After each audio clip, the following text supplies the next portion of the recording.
শুভ সকাল বন্ধুরা। আজ হলো 8 জুন 24 জ্যৈষ্ঠ সোমবার। আজকের সকালের বিশেষ বিশেষ খবর হলো টার্গেট 2 লক্ষ চাকরি, শূন্যপদের তথ্য দেওয়ার নির্দেশ, শিশুদের বায়োমেট্রিক আপডেটে জোর ইউআইডিএআই এর, সাইকেল দিবসে আধার বার্তা, প্রার্থী হতে নারাজ দেবব্রত শইকিয়া, স্থানীয় মুখের পক্ষেই সোয়াল, নগাঁও উপনির্বাচন নিয়ে তৎপর কংগ্রেস। এবার পরিষ্কার পরিচ্ছন্ন খাবার পাবেন রেলযাত্রীরা, বড় পদক্ষেপ আইআরসিটিসির। নদীগর্ভে বিলীনের অপেক্ষায় দাসগ্রাম নয়াবাজার সড়ক, 10 বছরে হয়নি সংস্কার, 3 বছরে শুধু নিষেধাজ্ঞা। ইউসিসির বিরুদ্ধে গর্জে উঠল নদওয়া জমিয়ত আহলে সুন্নত ওয়াল জামাত, প্রতিবাদ সাব্যস্ত করতে গঠিত হল কোঅর্ডিনেশন কমিটি। এবং সর্বশেষ খবরটি হলো নালুগাঁও মব লিঞ্চিং, শিলচর মেডিকেলে 2 যুবকের খোঁজ জাকালাকার। এবারে শুনুন বিস্তারিত খবর। রাজ্যের শিক্ষিত বেকার যুবক যুবতীদের জন্য ফের বড় খবর নিয়ে এলেন মুখ্যমন্ত্রী হিমন্ত বিশ্ব শর্মা। বিভিন্ন সরকারি দফতরে শূন্যপদের তথ্য সংগ্রহ করার নির্দেশ জারি করা হয়েছে সরকারের পক্ষ থেকে। নির্বাচনী প্রচারে দেওয়া প্রতিশ্রুতি পূরণে 2 লক্ষ সরকারি চাকরি প্রদানের লক্ষ্যে প্রস্তুতি শুরু হয়েছে বলে স্পষ্টভাবে জানানো হয়েছে। মুখ্য সচিবের নেতৃত্বে একটি বিশেষ কমিটি গঠন করে শূন্যপদের পূর্ণাঙ্গ তালিকা তৈরির কাজও শুরু করেছে সরকার। আগামী 17 জুনের মধ্যে সমস্ত বিভাগকে নিজেদের শূন্যপদের বিস্তারিত তথ্য জমা দিতে বলা হয়েছে। তথ্য হাতে এলেই নিয়োগ প্রক্রিয়া শুরু হবে বলে প্রশাসনিক সূত্রে জানা গিয়েছে।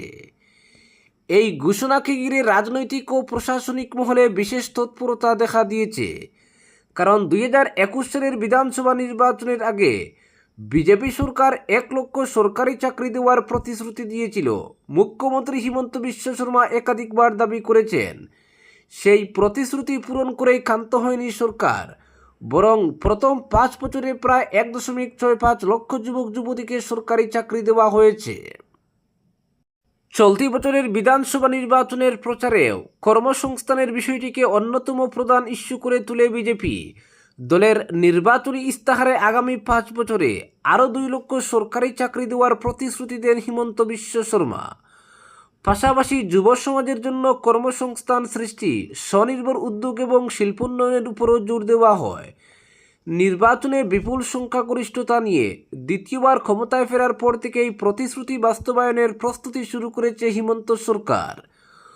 মুখ্যমন্ত্রী জানান, বিভিন্ন বিভাগে কত শূন্যপদ রয়েছে, কোন কোন সংস্থা ও প্রতিষ্ঠানে নিয়োগের সুযোগ আছে এবং কিভাবে ধাপে ধাপে 2 লক্ষ চাকরির লক্ষ্য পূরণ করা যাবে তা নিয়ে রূপরেখা তৈরির কাজ চলছে। সরকারি নির্দেশ অনুযায়ী প্রতিটি বিভাগকে তাদের শূন্যপদের সংখ্যা, পদের নাম এবং সংশ্লিষ্ট বিভাগের বিবরণ জমা দিতে হবে। সমস্ত তথ্য যাচাই বাছাইয়ের পর কমিটির পক্ষ থেকে একটি পূর্ণাঙ্গ রিপোর্ট তৈরি করা হবে। এর ভিত্তিতেই পরবর্তী নির্দেশ জারি করা হবে। কর্মসংস্থানের পাশাপাশি এবারের নির্বাচনে বিজেপির বন্যা নিয়ন্ত্রণ, নারী কল্যাণ, শিক্ষা ও পরিকাঠামো উন্নয়নের প্রতিশ্রুতিও ভোটারদের আকৃষ্ট করতে গুরুত্বপূর্ণ ভূমিকা নিয়েছিল। তবে বিরোধীদের একাংশের দাবি, শুধু ঘোষণা নয়, নির্দিষ্ট সময়সীমার মধ্যে নিয়োগ প্রক্রিয়া সম্পূর্ণ করাই হবে সরকারের সবচেয়ে বড় চ্যালেঞ্জ। পরবর্তী খবরটি হলো শিশুদের বায়োমেট্রিক আপডেটে জোর ইউআইডিএআই এর, সাইকেল দিবসে আধার বার্তা। সাইকেলের পেডেল ঘুরল ফিটনেসের বার্তা নিয়ে, আর সেই মঞ্চ থেকেই উঠল শিশুদের আধার আপডেটের জরুরি সতর্কবার্তা। বিশ্ব সাইকেল দিবস উপলক্ষে রবিবার গুয়াহাটিতে আয়োজিত কর্মসূচিতে অংশ নিয়ে অভিভাবকদের সন্তানের আধারের বাধ্যতামূলক বায়োমেট্রিক আপডেট করানোর আহ্বান জানালো ইউআইডিএআই এর গুয়াহাটি আঞ্চলিক কার্যালয়। একই সঙ্গে সাইকেল চালাই সুস্থ থাকি, পরিবর্তনকে অনুপ্রাণিত করে এই ভাবনাকে সামনে রেখে অনুষ্ঠিত হয় কর্মসূচি। স্বাস্থ্য, সুস্থতা এবং নাগরিক কেন্দ্রিক পরিষেবার বার্তা পৌঁছে দেওয়াই ছিল মূল লক্ষ্য। সেখানে ইউআইডিএআই এর প্রতিনিধিরা অংশগ্রহণকারীদের সঙ্গে কথা বলেন আধার পরিষেবা, আধারের তথ্য হালনাগাদ রাখা এবং সরকারি প্রকল্পের সুবিধা পেতে আধারের গুরুত্ব নিয়ে। ইউআইডিএআই তরফে জানানো হয়, শিশুদের ক্ষেত্রে আধারে বাধ্যতামূলক বায়োমেট্রিক আপডেট অত্যন্ত গুরুত্বপূর্ণ। 5 থেকে 7 বছর এবং 15 থেকে 17 বছর বয়সের মধ্যে এই আপডেট সম্পূর্ণ করতে হবে। নির্দিষ্ট সময়ে তা না হলে বর্তমান নিয়ম অনুযায়ী সংশ্লিষ্ট আধার নম্বর নিষ্ক্রিয় হয়ে পড়তে পারে। ফলে পরবর্তী সময়ে পড়ুয়া ও অভিভাবকদের নানা সমস্যার মুখে পড়ার আশঙ্কা থাকে। পরবর্তী খবরটি হলো, এবার পরিষ্কার পরিচ্ছন্ন খাবার পাবেন রেলযাত্রীরা। বড় পদক্ষেপ আইআরসিটিসির। ভারতীয় রেলের পক্ষ থেকে যাত্রীদের যে খাবার পরিবেশন করা হয় তার গুণগত মান ও পরিষ্কার পরিচ্ছন্নতা নিয়ে সবসময় কোনো না কোনো অভিযোগ প্রকাশ্যে আসে। কখনো খাবারে নোংরা কিংবা কিচেন অপরিষ্কার থাকা নিয়ে যাত্রীদের পক্ষ থেকে অভিযোগ ওঠে। এবার এইসব সমস্যার সমাধানের জন্য আইআরসিটিসি কৃত্রিম বুদ্ধিমত্তা অর্থাৎ এআই সাহায্য নিয়েছে। রেলের দাবি, দেশের 800-রও বেশি রেলের কিচেনে এআই ক্যামেরার 24 ঘন্টার নজরদারি থাকবে, যাতে যাত্রীদের কাছে পরিষ্কার ও স্বাস্থ্যকর খাবার পৌঁছে দেওয়া যায়। আইআরসিটিসি সারা দেশে 800-র বেশি রান্নাঘরে প্রায় 2400টি এআই সক্ষম ক্যামেরা লাগিয়েছে। এই ক্যামেরাগুলো দিল্লির একটি কেন্দ্রীয় ওয়ার রুমের সঙ্গে সংযুক্ত, যেখান থেকে সমস্ত রান্নাঘর সরাসরি পর্যবেক্ষণ করা হয়। কোনো অনিয়ম ধরা পড়লেই সিস্টেমটি সঙ্গে সঙ্গে সতর্কবার্তা জারি করে। সবচেয়ে গুরুত্বপূর্ণ বিষয় হলো, এই ক্যামেরাগুলো শুধু ভিডিও রেকর্ডই করে না, বরং এআই ব্যবহার করে ছবি ও কার্যকলাপও বিশ্লেষণ করে। উদাহরণস্বরূপ, কোনো কর্মচারী হেয়ার নেট বা গ্লাভস না পরে রান্না করছেন কিনা তা সিস্টেমটি শনাক্ত করতে পারে। একইভাবে রান্নাঘর ঠিকমতো পরিষ্কার করা হচ্ছে কিনা বা মেজে ধোয়া হয়েছে কিনা তাও এআই নজর রাখে। এআই ক্যামেরা শুধু কর্মচারীদের পর্যবেক্ষণের মধ্যেই সীমাবদ্ধ নয়, এটি ইঁদুর, তেলাপোকা, মাছি বা অন্যান্য পোকামাকড়ও শনাক্ত করতে পারে। রেল কর্মকর্তাদের মতে এই প্রযুক্তি 7-8 মিলিমিটারের মতো ছোট পোকামাকড়ও শনাক্ত করতে পারে। কোনো সমস্যা শনাক্ত হওয়ার সাথে সাথে এই সিস্টেমটি তাৎক্ষণিকভাবে একটি অভিযোগ বা অ্যালার্ট টিকিট তৈরি করে, যা সংশ্লিষ্ট কর্তৃপক্ষকে দ্রুত ব্যবস্থা নিতে সাহায্য করে। আইআরসিটিসির দেওয়া তথ্য অনুযায়ী এই এআই প্রযুক্তি আপাতত 9টি প্রধান সমস্যাকে চিহ্নিত করতে পারবে। এর মধ্যে হেয়ার নেটের ব্যবহার, গ্লাভস পরা, পরিষ্কার, ধোয়া মোছা ও কীটপতঙ্গের উপস্থিতি এতে সামিল রয়েছে। সিস্টেমটি গড়ে প্রতিদিন শত শত সতর্কবার্তা তৈরি করে, যার ফলে ছোটোখাটো ত্রুটিও তাৎক্ষণিকভাবে শনাক্ত করা যায়। পরবর্তী খবরটি হল, নদীগর্ভে বিলীনের অপেক্ষায় দাসগ্রাম নয়াবাজার সড়ক। 10 বছরে হয়নি সংস্কার, 3 বছরে শুধু নিষেধাজ্ঞা। রাস্তা বাঁচবে না নদী জিতবে, এই প্রশ্নের উত্তর খুঁজতে এখন আর বিশেষজ্ঞের প্রয়োজন নেই।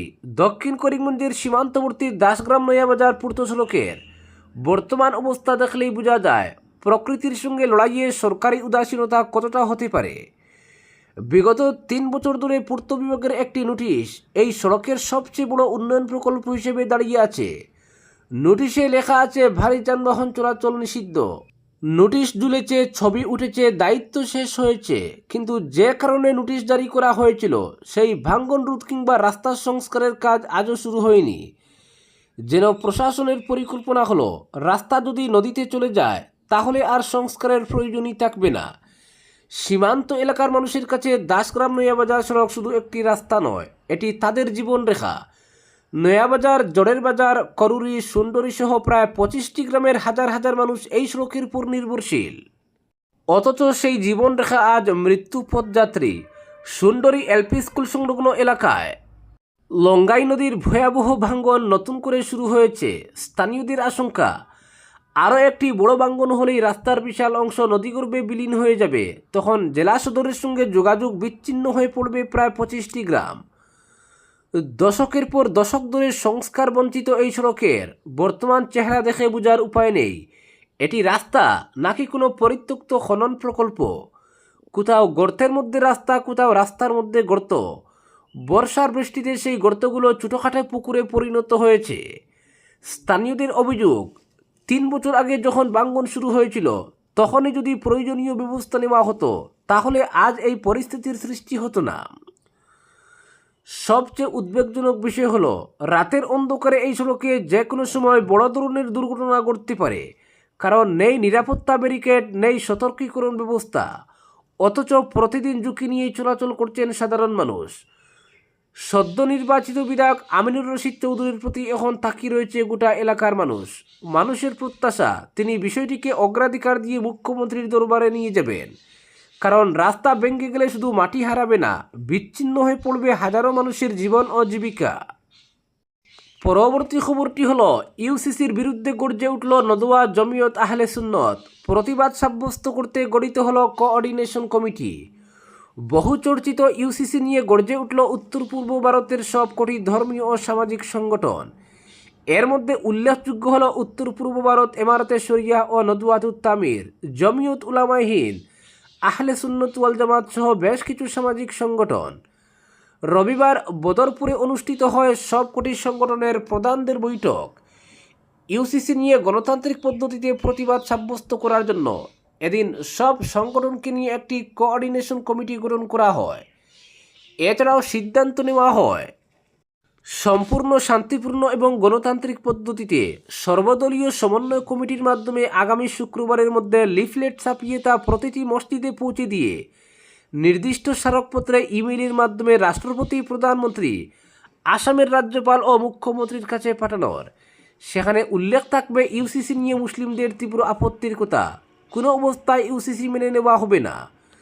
সংগঠনের নেতারা জানান, এই প্রতিবাদ হবে সম্পূর্ণ শান্তিপূর্ণ, সুচিন্তিত এবং সংবিধানের প্রতি আস্থাশীলতার মাধ্যমে।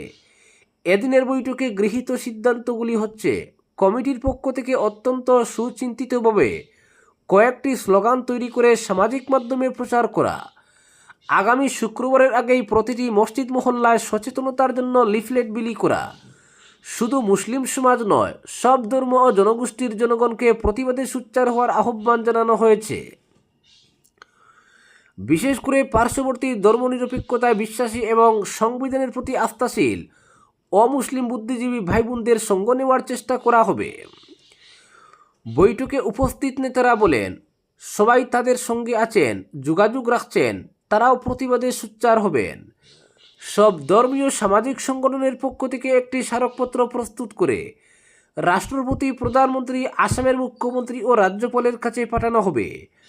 বৈঠকে যুব সমাজের প্রতি বিশেষ আহ্বান জানানো হয়েছে, তারা যেন আগামী শুক্রবারের ভিতর সেই স্মারকপত্রের কপি ইমেইলের মাধ্যমে পাঠান। এদিন বিভিন্ন সংগঠনের নেতারা অতীতের উদাহরণ টেনে বলেন, যেভাবে আগে লক্ষ লক্ষ প্রতিবাদ ইমেইলে গিয়েছে, এবারও যেন তেমন হয়।